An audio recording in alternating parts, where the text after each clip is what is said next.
las arenas, y la parte orgánica como microfauna en descomposición. La parte líquida hace referencia al agua y a todos los componentes que se pueden encontrar dentro de él. Y los gases también hacen referencia al oxígeno, al nitrógeno, que se pueden encontrar. De este lado tenemos una imagen de lo que es el suelo, que se encuentra sobre la superficie de los terrenos. Ahora bien, la remediación es el conjunto de medidas a la que se someten los suelos que están contaminados, para buscar eliminar o reducir los contaminantes, en este caso, hasta un nivel seguro para la salud y para el ambiente, de acuerdo a la Ley para la Prevención y Gestión Integral de los Residuos en el año 2024. Principalmente, este proyecto se enfoca a los metales pesados, de los cuales vamos a tener cadmio, cobre y plomo. Y de este lado podemos observar, de acuerdo a la FAO en el 2018, los diferentes horizontes del suelo. Este proyecto se va a enfocar principalmente en el horizonte O y en el horizonte A, ya que este horizonte es el que presenta mayor densidad radicular y presenta una mayor zona biológica, de actividad biológica. La zona B y la zona C y la parte R pues hace referencia a las zonas anoxigénicas, es decir, el subsuelo y la roca madre donde ya no hay actividad biológica. Las técnicas de remediación se clasifican en tres principales: las fisicoquímicas, las biológicas, donde aquí se encuentra la fitorremediación, y las térmicas.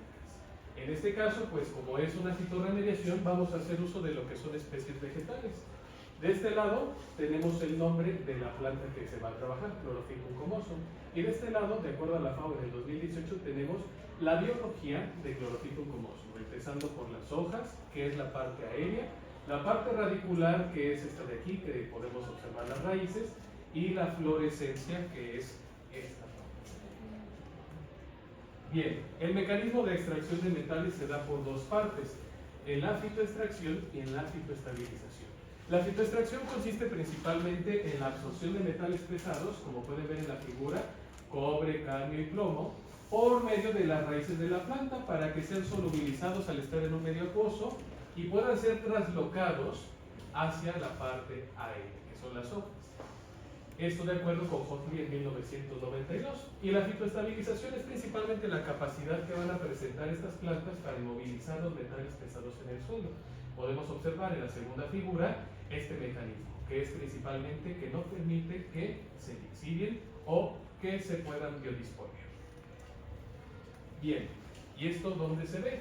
Principalmente en las actividades antropogénicas e industrias. Estas han ocasionado que se incremente el contenido de metales en el suelo. Tenemos de este lado un diagrama donde principalmente tenemos los ejemplos, como por ejemplo la industria minera y metalúrgica, las industrias de baterías, la electrónica y tecnológica, que a través de las descargas contaminantes inadecuadas, la mala disposición de residuos peligrosos, los derrames accidentales y las fugas en el sistema de almacenamiento y diferentes factores, pues es que se generan estas contaminaciones a este estrato habitable que es el suelo. Bien, parte de los antecedentes. Partimos de la Universidad Autónoma de Madrid en el año 2003, que establece en un artículo la distribución de metales pesados en suelos contaminados en entornos de plantas de baterías ácidas. Los suelos se contaminan de metales pesados. Parte de ello pues, lo estudió la Universidad Autónoma de Madrid en una planta de baterías ácidas. Ahora, Liu y colaboradores en el año 2015 habla precisamente de que la remediación utiliza combinaciones de esta especie, Chlorophyllum comosum, con bacterias oxidantes también de metales para mejorar la eficiencia de fitoextracción de, en este caso, el cadmio. Flores en el 2019 establece que las descargas industriales en el lago de Chapala, Jalisco, México, involucran un impacto muy fuerte a este estrato ambiental, y no solamente en lo que es el suelo, sino también en los alimentos y en el agua. Y García en el año 2023 habla sobre la acumulación de metales en raíces y hojas de Chlorophyllum comosum. Podemos observar una figura donde tenemos la madre, que es la planta mayor, y los hijos que tenemos aquí. Y entonces, ¿qué es lo que hacen? Que los metales se quedan absorbidos en esa parte.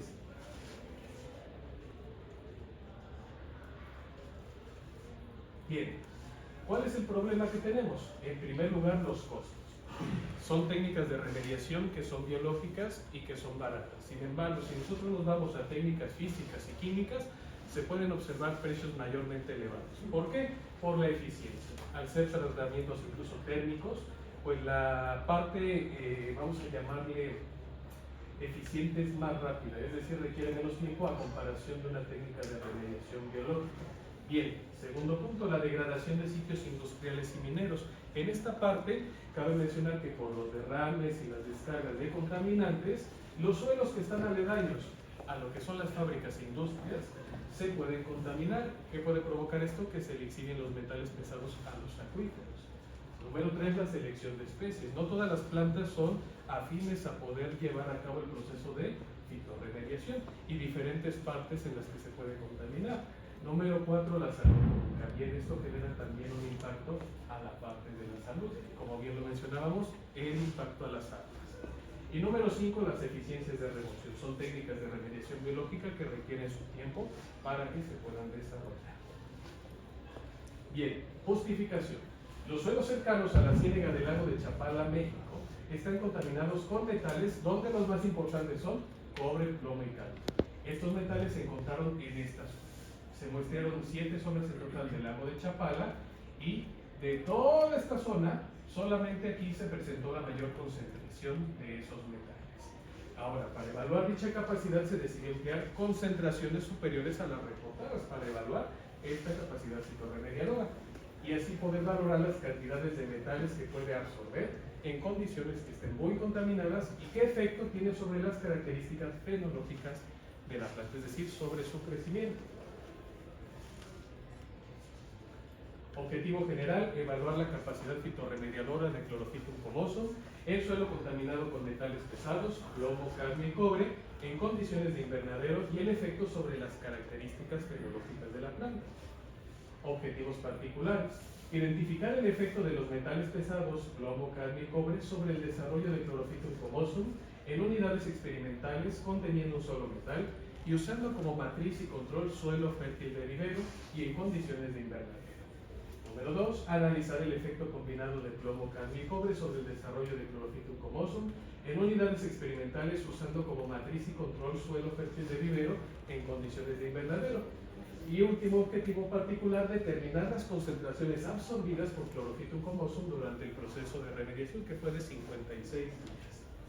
La hipótesis es que las unidades experimentales de clorofito uncomoso que se desarrollarán en suelo contaminado con plomo, cadmio y cobre tendrán un desarrollo deficiente y a su vez absorberán los metales en sus hojas y en sus raíces respecto del tiempo.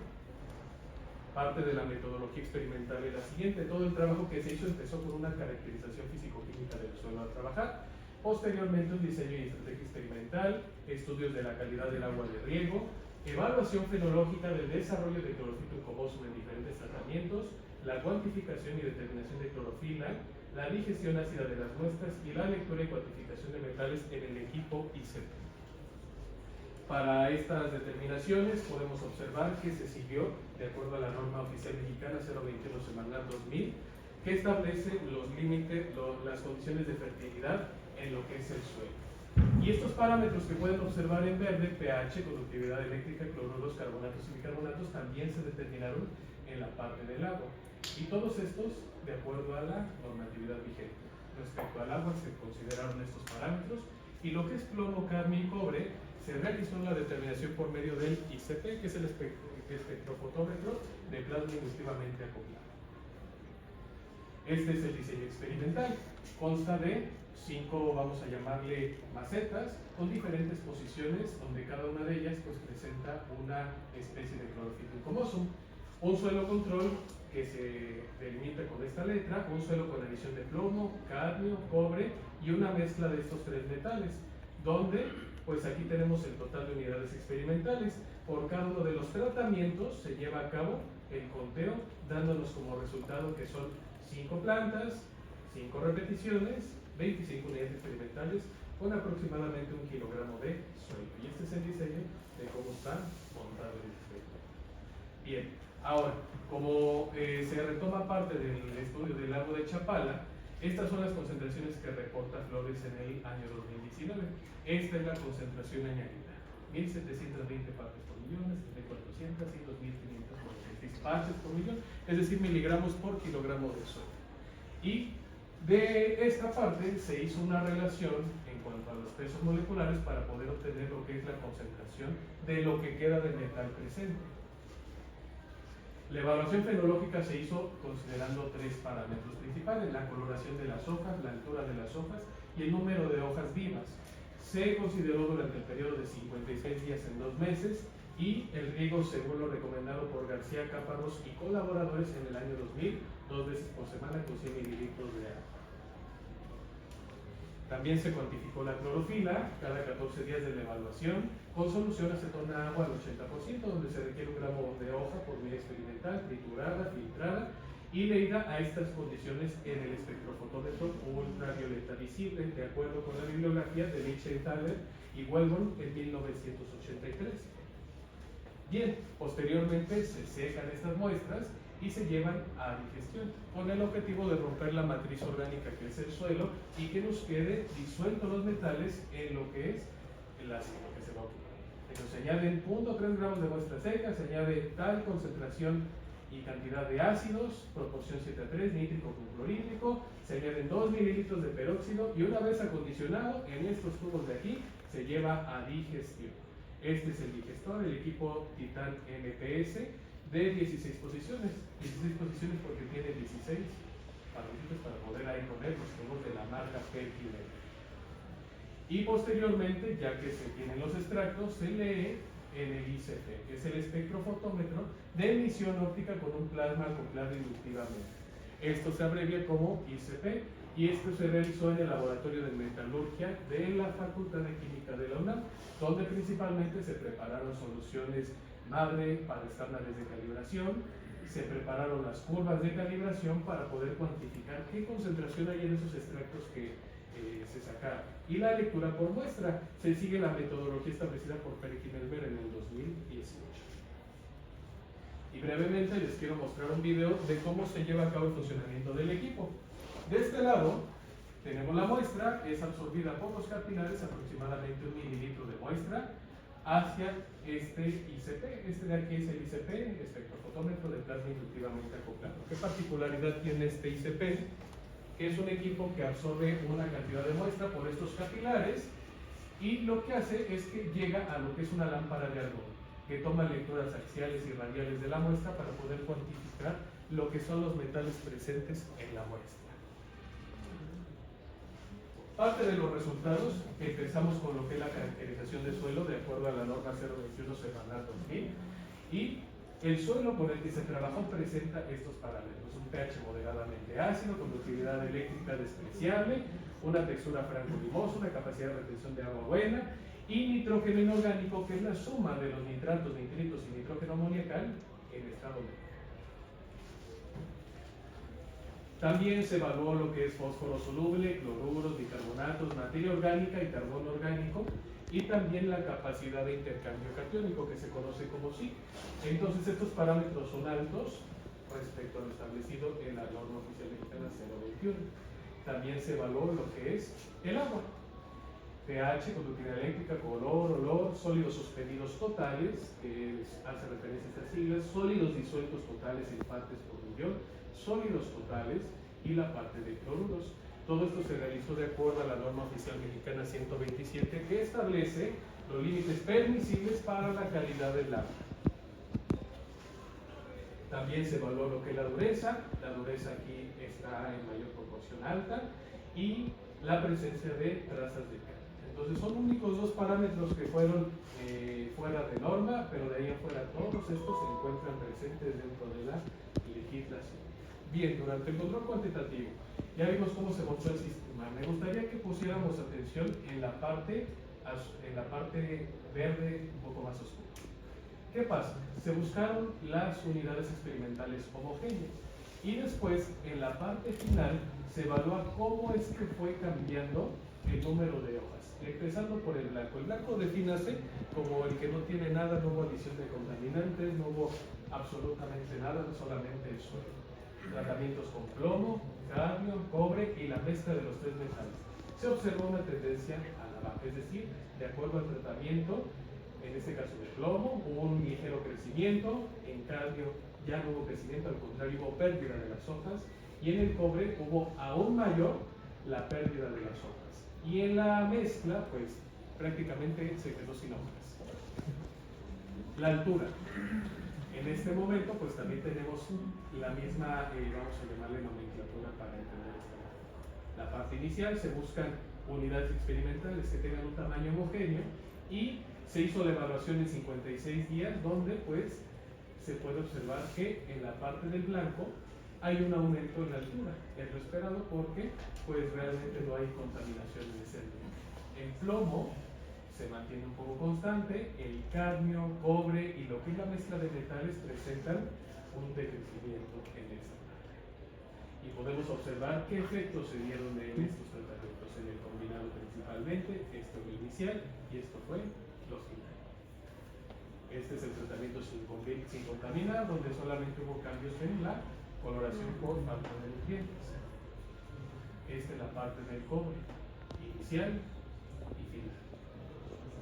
El tratamiento de cadmio inicial y el tratamiento final. Y por último, el tratamiento con plomo inicial y el tratamiento final. Para esto se cuantificó lo que es la clorofila. Tenemos clorofila A en estos dos primeros bloques, donde se observa que respecto a la parte inicial y la parte inicial hubo una, vamos a llamarle, y en la clorofila B también, con estos colores, se observa que hubo una, no disminución, sino que, ahorita vamos a ver qué fue lo que ocurrió con la clorofila. Entonces, lo que se observa principalmente es que hay un decrecimiento en este gráfico. Bien, entonces, ¿qué es lo que pasa? Hay lecturas menores, pero eso no significa que no tengamos clorofila ni que mucho menos se esté perdiendo, sino que se está intercambiando. Se está intercambiando por cuestión de daño a las raíces, que van a generar lo que son dos parámetros principales, el estrés oxidativo y la competencia. De este lado podemos observar el daño a las raíces.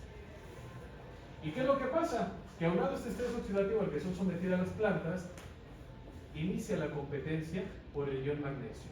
La clorofila tiene lo que es, en este punto, se llama el anillo de porfirina por magnesio. El plomo, el cadmio y el cobre, por la afinidad, tratan de entrar y sustituirse dentro del magnesio. ¿Ok? En todos los tratamientos. Esta estructura se sacó de Becquerel en el año 2023. El tratamiento combinado va a generar lo que es una sinergia. La sinergia es nada más y nada menos que el aumento de los efectos que se pudieron observar visualmente respecto del tiempo. Y para cuantificar esto, podemos hacer un estudio de magnesio y metales en las plantas del suelo. ¿Qué es lo que pasa? El magnesio es un componente que está en la clorofila, ya lo vimos. Ahora bien, ¿qué es lo que va a pasar de acuerdo a lo que se sacó al final? En este gráfico se puede observar que el magnesio presente, tanto en la planta como en el suelo, va a estar ahora en los tratamientos, plomo, cadmio y cobre, en mayor proporción en el suelo. ¿A qué se debe esto principalmente? A este incremento. La clorofila con el magnesio, que va a reaccionar con la sal que se le fue añadida, y va a hacer este intercambio del magnesio por el metal, aquí en este punto, y me va a quedar una sal de magnesio. Entonces, de acuerdo a esta gráfica, la que presenta mayor afinidad es el cobre, por lo tanto también una mayor solubilidad. Esta tablita fue sacada de los reactivos ocupados. El cloruro de cobre fue el más soluble y de hecho se observa que es el que tiene mayor presencia de magnesio en el suelo. Ahora, lo importante y medular de este trabajo, ¿qué concentración absorbieron las plantas por metales? En la parte aérea, tales concentraciones, y en la parte radicular, tales concentraciones. De esta concentración original, tanto por ciento se absorbió en las plantas. ¿Okay? Tanto en la parte aérea, que es las hojas, como en la parte radicular, que son las raíces. Y aquí tenemos una parte de resumen, donde la concentración absorbida se encuentra en esta columna, que es decir, que en un tratamiento donde se añadió una concentración mayor, se absorbe 179 partes por millón de plomo, de 359 partes por millón de cadmio y de 272 partes por millón de cobre. Y en la mezcla, por el efecto sinérgico, hubo una absorción menor y un porcentaje de remoción obtenido conforme a lo, vamos a llamarle, absorbido por la planta, ¿verdad? Rivera en el año 2023 reportó que Prosopis levigata, que es otra especie que se le conoce como el mezquite, puede remover cadmio y plomo en suelos contaminados. ¿Y qué establece este artículo? Que el porcentaje de remoción para el cadmio y el plomo fue del 92% en 90 días, con una concentración inicial de 200 partes por millón. Es decir, que la planta absorbió cerca de 184 partes por millón de metal. ¿Y cuánto absorbimos nosotros con clorofito comoso? Algunas cantidades mayores, pero es de acuerdo a la biología de la planta. Y estos son los porcentajes de remoción. Lo tenemos para el plomo, para el cobre, para el cadmio y para la mezcla de metales. Como conclusiones, clorofito comoso puede remediar en un periodo de 2 meses y en las condiciones evaluadas de suelo y agua de riego hasta 10.58 veces más la concentración de plomo reportada en el lago de Chapala, 14.11 veces más la concentración de cadmio, 8 veces más la concentración de cobre y también 8 veces más la concentración de cadmio en el punto de muestreo del lago de Chapala, Jalisco, México. Los efectos durante la evaluación de la capacidad fitorremediadora, como inhibición de crecimiento, pérdida de clorofila y disminución tanto en el número de hojas como en la longitud de las mismas, se hizo mucho más notorio en las unidades experimentales con cadmio, cobre y en mayor proporción con la mezcla de los 3 metales. También en las condiciones evaluadas y en un periodo de 56 días por tratamiento, la especie Chlorofithum comoso remueve 179.83 partes por millón de plomo, que representa el 14% de lo añadido, 272.39 partes por millón de cobre, que representa el 16.95%, 359.4 partes por millón de cadmio, que aproximadamente es el 23%, y la mezcla de los 3 metales, plomo, cadmio y cobre, en una concentración de 1.203 partes por millón. Ahora bien, como última conclusión, la interacción combinada entre metales va a generar este efecto de sinergia, debido a las interacciones entre las altas concentraciones de metales, que va a provocar que aumente el estrés de la planta, que tenga deficiencias de magnesio, que haya cambios en la estructura de la clorofila, en su fenología y a su vez en la capacidad de absorción, absorbiendo su muerte. Recomendaciones para este trabajo: que se empleen unidades experimentales con un mayor tamaño, aproximadamente mayor a 20 centímetros, que se aplique una enmienda como fuente de nutrientes en diferentes proporciones para aumento de la clorofila y la transferencia de cadmio. Esto se retomó de Juan y colaboradores en el 2021. Y el uso de bacterias oxidantes y de metales pesados en la combinación con la fitorremediación. ¿Por qué? Porque la actividad de los microorganismos también pueden disminuir los tiempos prolongados de remoción de contaminantes, de acuerdo con Glick en el 2010. También el aumento del tiempo de fitorremediación. Aquí se ocuparon 56 días, pero se recomienda también bibliográficamente que sea de 6 meses. Esta es mi bibliografía consultada y no me queda más que agradecerles a todos que están aquí presentes.